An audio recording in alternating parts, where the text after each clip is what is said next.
queridos alunos, boa noite, tudo bem? Bom, aqui é boa noite, mas eu não sei qual horário que vocês vão assistir o vídeo, então é bom dia, boa tarde ou boa noite.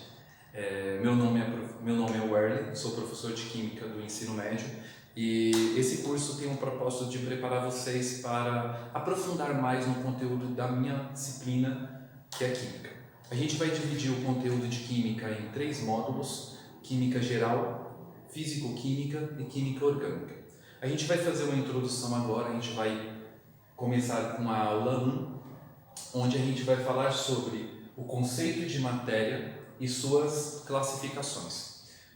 Matéria é tudo aquilo que possui massa e ocupa lugar no espaço. A gente tem vários exemplos, entre eles o ar atmosférico, os objetos, os nossos corpos, água, areia, tudo que nos rodeia que tem massa e ocupa lugar no espaço. Se você puder pesar, se tiver massa e ocupar, então é o conceito de matéria que a gente não pode esquecer. Aliás, vocês não podem esquecer, porque ele é fundamental em praticamente tudo o que a química estuda. A química estuda justamente a transformação da matéria, então é um conceito que a gente não pode esquecer. De novo, é tudo aquilo que tem massa e ocupa lugar no espaço.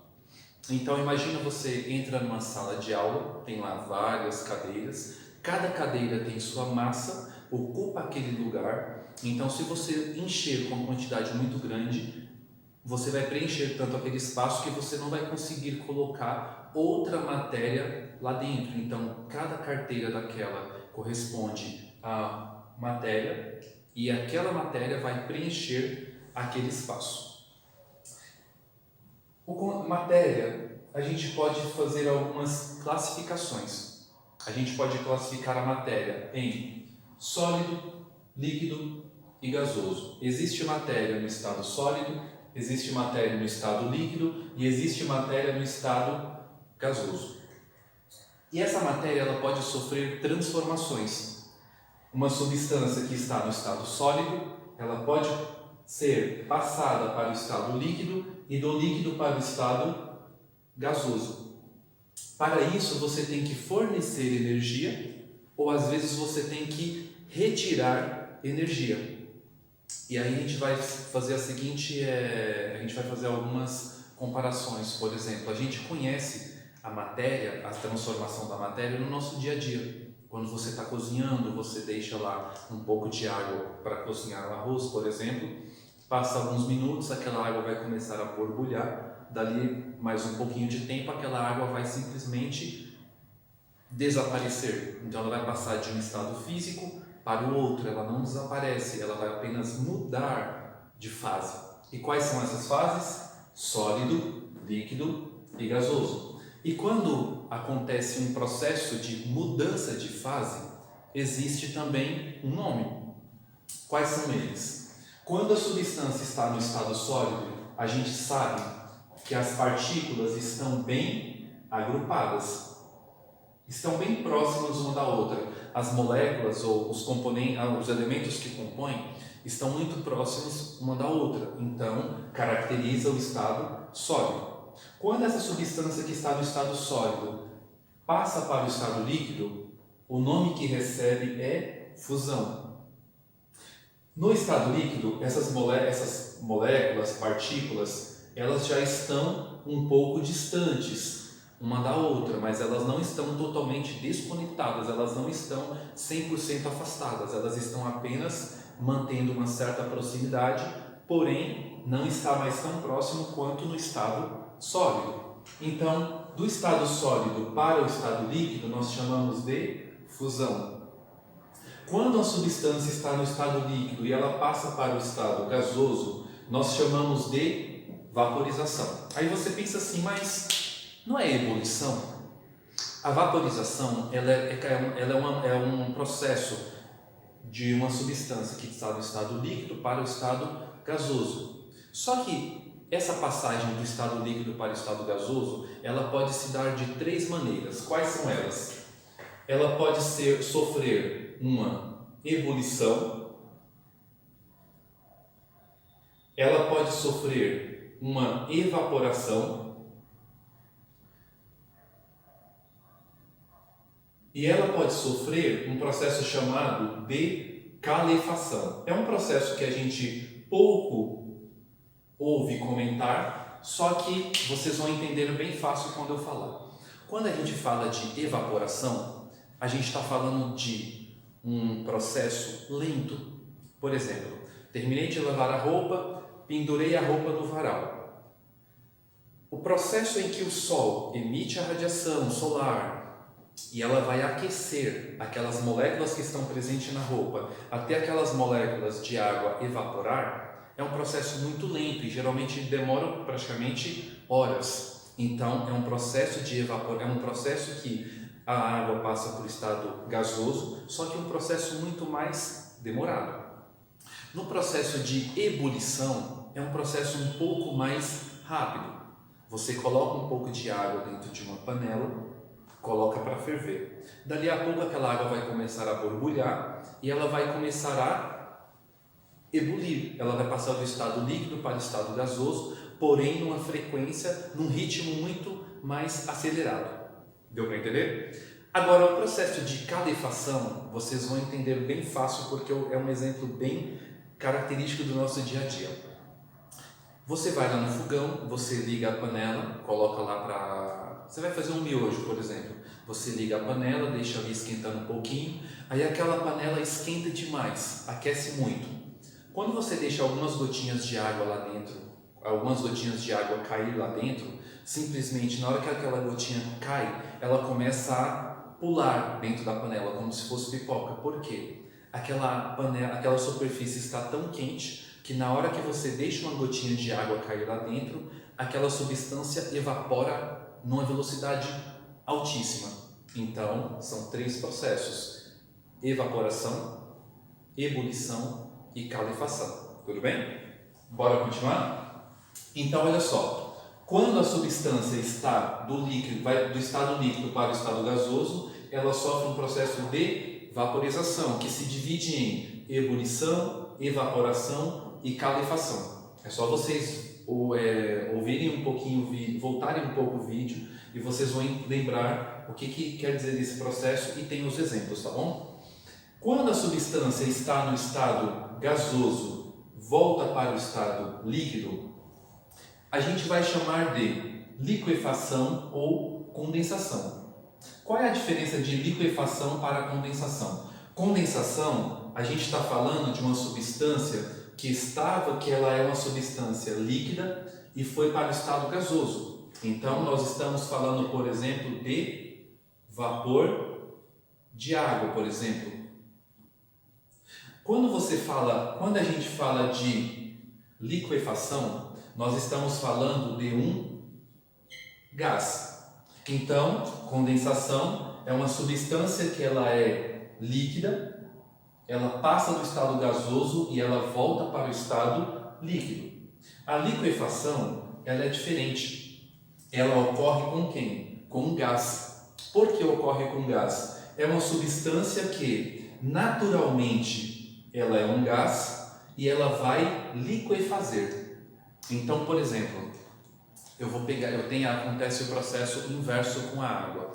A água passa do estado líquido para do estado gasoso para o estado líquido. Então é uma condensação, porque a água ela era líquida e passou para o estado gasoso. Ela apenas está voltando do estado gasoso para o estado líquido.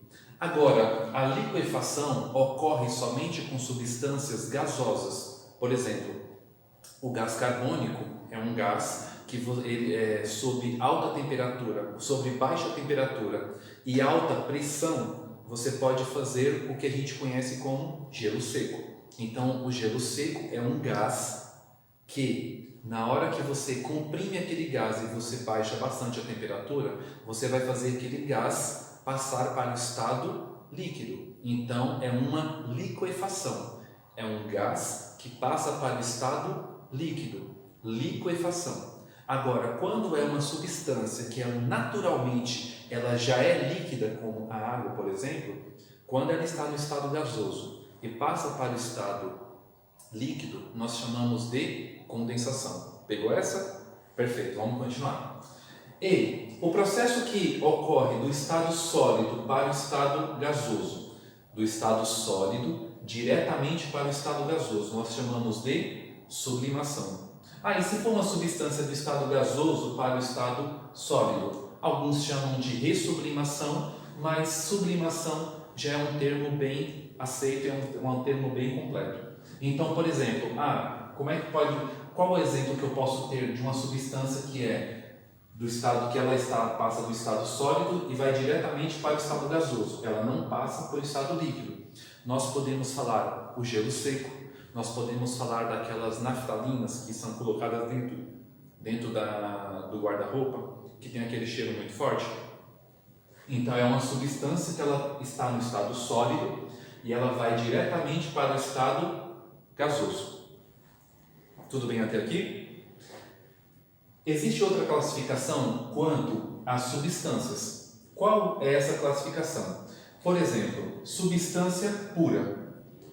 Apenas uma substância presente. Por exemplo, eu tenho a água e gelo. Nós estamos falando da mesma substância, porém, a água está no estado líquido e o gelo está no estado sólido. Mas nós estamos falando da mesma substância, do mesmo componente. Então, é uma substância pura. Uma mistura, a gente tem agora uma composição diferente. São substâncias diferentes no mesmo local. Mistura, formado por mais de uma substância. Exemplo, o ar atmosférico é uma mistura. O ar atmosférico compõe de gás nitrogênio, gás oxigênio, gás nitrogênio, gás carbônico, gases nobres. Então são vários gases que compõem o ar que a gente respira. A água mineral é uma água que ela é composta de vários sais minerais que compõem aquela substância. Então é uma mistura. Outra, álcool hidratado. Sempre que falar que alguma substância ela é hidratada, quer dizer que foi adicionado água naquela composição. Então, álcool hidratado simplesmente é o álcool misturado com a água. Então aqui a gente tem uma mistura, não é uma substância pura. Substância pura formada por apenas uma substância. Mistura, formado por duas ou mais substâncias diferentes. Até aqui tudo bem? Vou deixar um espaço para vocês printarem a tela, se vocês quiserem, e a gente vai seguir com o conteúdo, tá bom?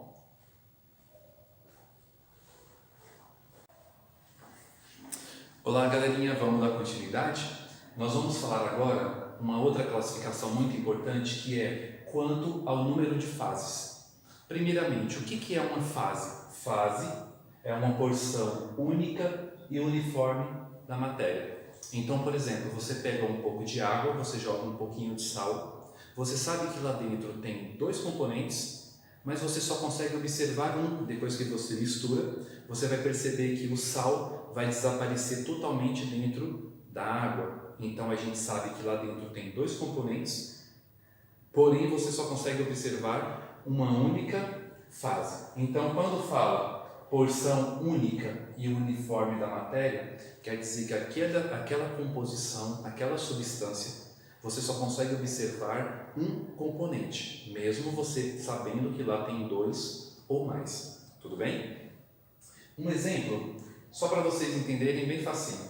Quando você olha esse tipo de sistema, nós podemos contar a água, o gás, e nós podemos contar esses dois componentes que você consegue observar nitidamente que são substâncias diferentes. Qual é a quantidade de componentes que eu tenho aqui nesse sistema? 1, 2, 3, 4. Então aqui, nós temos 4 componentes. 1, 2, 3, 4. Agora, quando a gente vai observar qual é a quantidade de fases que nós temos aqui, nós também temos 4 fases. água, o gás que está aqui dissolvido, e nós temos esses dois componentes que a gente pode chamar, por exemplo, areia e outra substância que não seja dissolvida em água. Então você pode contar 1, 2, 3 e o gás que também está aqui presente. Então nós temos 4 componentes e nós temos 4 fases, que são 4 substâncias que você consegue observar diferentemente uma da outra, você consegue distinguir. Tudo bem? Deu para entender o que são componentes e número de fases? Vou fazer mais um exemplo para vocês, exemplo número 2. Um exemplo. Eu tenho aqui, por exemplo, água, mais areia, mais sal e óleo. Quantos componentes que eu tenho aqui? São 4 componentes. Água, areia, sal e óleo. Só que na hora que você começa a observar o sistema em que essa substância está totalmente, uma está misturada com a outra, nós podemos observar aqui o óleo, porque ele não se mistura com a água. A água e o óleo são immiscíveis, porque eles não se misturam. Aqui nós podemos colocar a água. E aqui no fundo nós podemos colocar a areia. Então nós sabemos que aqui tem 4 componentes, mas você só consegue observar 3. Óleo, água mais o sal. O sal está totalmente dissolvido na água. E nós temos no fundo a areia. Então quantas fases que eu tenho aqui nesse sistema? Nós temos 3 fases. Deu para entender? Então, quantos componentes no total? 4 componentes. Mas quantos eu consigo observar? 3. Então, se eu só consigo observar 3, nós vamos chamar de fases. Então, nós temos aqui total 3 fases aqui nesse sistema. Pensando nisso, a gente vai trabalhar já 2 definições. Sistema homogêneo, mistura homogênea e mistura heterogênea. Mistura homogênea é composto de uma única fase. Exemplo, água e sal, água e álcool. Se você pegar a água e você jogar o álcool dentro, você vai ter uma única fase. Então nós vamos chamar de um sistema homogêneo, ou é uma mistura homogênea, porque vai apresentar uma única fase. Mistura heterogênea, ela já vai apresentar 2 ou mais fases. Então, por exemplo, aqui nós temos uma mistura heterogênea, porque apresentou 3 fases. Deu para entender? É muito fácil o conceito, basta vocês pensarem aqui em algumas coisas que a gente faz no dia a dia. A gente trabalha com essas misturas o tempo inteiro, quando você mistura essa substância com aquela, essa não misturou, essa ficou em cima, essa ficou embaixo. Então, quando você trabalhar esses conceitos no dia a dia, você vai perceber que está mais próximo do que a gente pensa no nosso dia a dia, na nossa casa mesmo, tudo bem? Então, um outro exemplo que causa bastante dúvida é esse daqui, ó: água, sal e gelo. Qual é a quantidade de componentes que nós temos aqui nesse sistema? Acertaram? Nós temos 3 componentes. Agora, qual é a quantidade de fases que compõem essa substância? Nós temos o gelo no estado sólido e nós temos a água no estado líquido. A água está misturada com o sal aqui dentro, só que o sal está totalmente dissolvido. Então, nós temos 3 componentes, só que você consegue observar um sistema que a gente chama de sistema bifásico, que é uma substância que se apresenta nos 2 estados físicos. Nesse caso, eu tenho a água no estado líquido e o gelo, que também é a água, porém no estado sólido. Então, nós temos 2 fases: a água no estado líquido e a água no estado sólido. Você consegue ver a água no estado líquido e você também consegue ver a água no estado sólido. Então são duas fases. Deu para entender até aqui? Podemos continuar? Vocês vão ver que é muito fácil o conteúdo, é muito bacana na hora que você vê os exercícios e você começa a aplicar o seu conhecimento nas resoluções, e você vai perceber que você vai subir nível a nível, fase a fase, olha o trocadilho aí, fase a fase, e vocês vão perceber que é um dos conteúdos assim que você consegue explicar coisas do dia a dia que até então a gente achava estranho. Vamos continuar? Agora para o último pedacinho, só para a gente finalizar, a gente vai falar agora sobre a classificação quanto ao número de elementos. Esse aqui é bem simples. Nós temos substância simples e substância composta. Substância simples é uma substância formada por um único elemento. Por exemplo, O2, H2, N2, O3 são substâncias formadas por apenas um único tipo de elemento. Substância composta já é aquela substância formada por mais de um elemento. Por exemplo, H2O, hidrogênio e oxigênio, substâncias, elementos totalmente diferentes. O hidrogênio, por exemplo, é utilizado como um gás para combustível de foguete. O oxigênio já é uma substância responsável pelo ar que a gente respira. É o oxigênio que nos mantém vivo. H2SO4, que é o ácido sulfúrico, nós temos hidrogênio, nós temos enxofre e nós temos oxigênio. E no final, uma substância que é muito utilizada no nosso dia a dia, que a gente conhece muito bem, é o cloreto de sódio, mais conhecido como sal de cozinha. Então, observe o seguinte: quantos componentes ou quantos elementos que formam a molécula de O2? Apenas um elemento, que no caso é o oxigênio. Agora, qual é a quantidade de elementos que nós temos numa substância composta? 2, no caso do H2O, que hidrogênio é um, oxigênio é outro. H2SO4, qual é a quantidade de elementos que compõem aquela substância?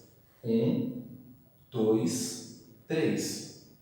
Seguindo esse mesmo raciocínio, vocês conseguem entender que o cloreto de sódio é formado por quantos elementos?